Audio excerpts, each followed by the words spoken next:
Kolkata RJ மருத்துவக் கல்லூரி சார்ந்த அந்த மருத்துவ பெண் அவர்களுக்கு ஏற்பட்ட கொடூர வழக்கில் உச்ச நீதிமன்றம் சம்பந்தப்பட்டிருக்கக்கூடிய மருத்துவர்கள் அகில இந்திய ரீதியில் போராட்டத்தில் இறங்கின பிறகு தானாகவே முன்வந்து அந்த வழக்கை எடுத்து சில டைரக்ஷன்ஸ் கொடுத்திருக்கு. தமிழகத்தில் கிருஷ்ணகிரி மாவட்டத்தில் சிவராமன் என்ற ஆசிரியர் தலைமையில் ஒரு தனியார் பள்ளி ஹெட்மிஸ்ட்ரஸ் பிரின்சிபல் உட்பட மற்றவர்களெல்லாம் ஈடுபட்டு ஒரு ஃபேக் என்சிசி கேம்ப் நடத்துகிறார்கள். அது செய்தி வெளியே வந்தவுடன் வழக்கு பதிவு செய்யப்படுகிறது. சிவராமன் கைது செய்யப்படுகிறார். கைது செய்யப்பட்டவருக்கு காயங்கள் ஏற்படுகிறது. சேலம் மருத்துவக் கல்லூரி மருத்துவமனையில் அனுமதிக்கப்படுகிறார். காவலில் இருக்கக்கூடிய மருத்துவமனையில் இருக்கக்கூடிய சிவராமன் எலி பேஸ்ட் சாப்பிட்டதன் காரணமாக இறந்து போகிறார். நேற்றைய தினம் மாண்புமிகு முதலமைச்சர் இந்த வழக்கை முழுமையாக நேர்மையாக விசாரிக்க வேண்டும் என்ற காரணத்திற்காக ஒரு special investigation team IG west Bhavaneeswari அவர்களுடைய தலைமையில்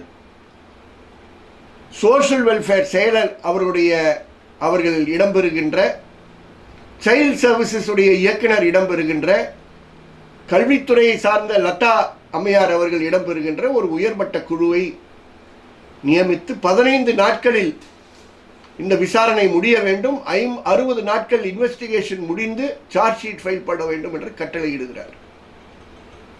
நான் கேட்கிறேன், இவ்வளவு முக்கியத்துவம் முதலமைச்சர் கொடுக்கக்கூடிய நேரத்தில் காவல்துறைக்கு பொறுப்பாக இருக்கக்கூடிய டிஜிபியோ, காவல்துறைக்கு பொறுப்பாக சட்டம் ஒழுங்குக்கு பொறுப்பாக இருக்கக்கூடிய ஏடிஜிபியோ இந்த வழக்கில் ஏன் இவ்வளவு ஒரு கவனக்குறைவில் ஈடுபட்டு இருக்கிறார்கள்? யாராவது பதில் சொல்ல முடியுமா? இந்த வழக்கு சென்னை உயர் நீதிமன்றத்தினுடைய நீதிபதிகளில் யாராவது தானாகவே முன்வந்து இந்த வழக்கை எடுத்து இந்த சிவராமன் இறப்பிற்கு என்ன காரணம் என்பதை வெளிக்கொணர வேண்டும்.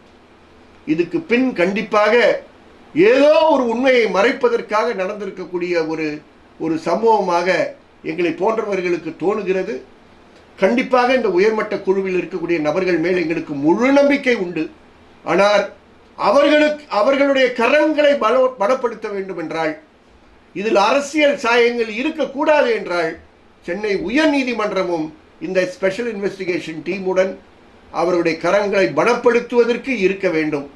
இது ஏதோ உச்ச நீதிமன்றம் மட்டும் மருத்துவர்களுக்காக செய்யக்கூடிய ஒரு நடவடிக்கையில் இறங்காமல் சென்னை உயர் நீதிமன்றமும் இதில் இறங்க வேண்டும் என்ற அந்த தாழ்மையான கருத்தை முன்வைத்து மாண்புமிகு முதலமைச்சர் தன்னுடைய காவல்துறை மேல் இன்னும் அதிகமான கவனத்தை செலுத்த வேண்டிய அவசரம் வந்துவிட்டது என்பதை நாங்கள் தொடர்ந்து கூறுகிறோம்.